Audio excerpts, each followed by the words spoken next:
شعبہ نے بیان کیا ان سے محارب بن دثار نے اور ان سے جابر رضی اللہ عنہ نے کہ رسول اللہ صلی اللہ علیہ وسلم نے سفر سے گھر رات کے وقت اترنے سے منع فرمایا۔ صحیح بخاری حدیث نمبر 1801۔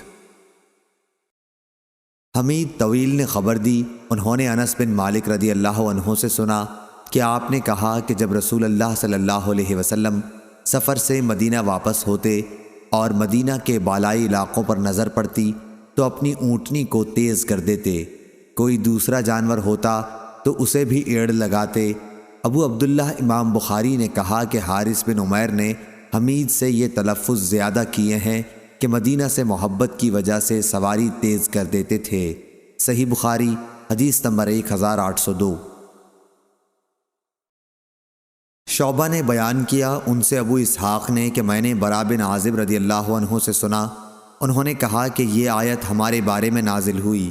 انصار جب حج کے لیے آئے تو احرام کے بعد گھروں میں دروازوں سے نہیں جاتے بلکہ دیواروں سے کود کر گھر کے اندر داخل ہوا کرتے تھے۔ پھر اسلام لانے کے بعد ایک انصاری شخص آیا اور دروازے سے گھر میں داخل ہو گیا، اس پر لوگوں نے لعنت ملامت کی تو یہ وحی نازل ہوئی کہ یہ کوئی نیکی نہیں ہے کہ گھروں میں پیچھے سے دیواروں پر چڑھ کر آؤ، بلکہ نیک وہ شخص ہے جو تقوی اختیار کرے اور گھروں میں ان کے دروازوں سے آیا کرو۔ صحیح بخاری حدیث نمبر 1803۔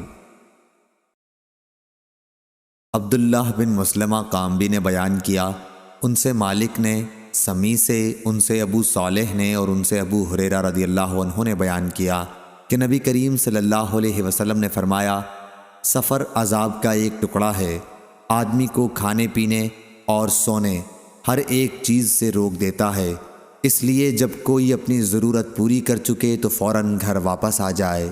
صحیح بخاری حدیث نمبر 1804۔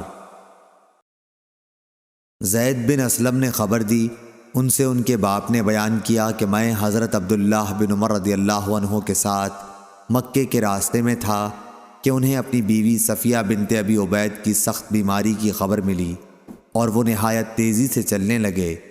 پھر جب سرخی غروب ہو گئی تو سواری سے نیچے اترے اور مغرب اور عشاء ایک ساتھ ملا کر پڑھیں۔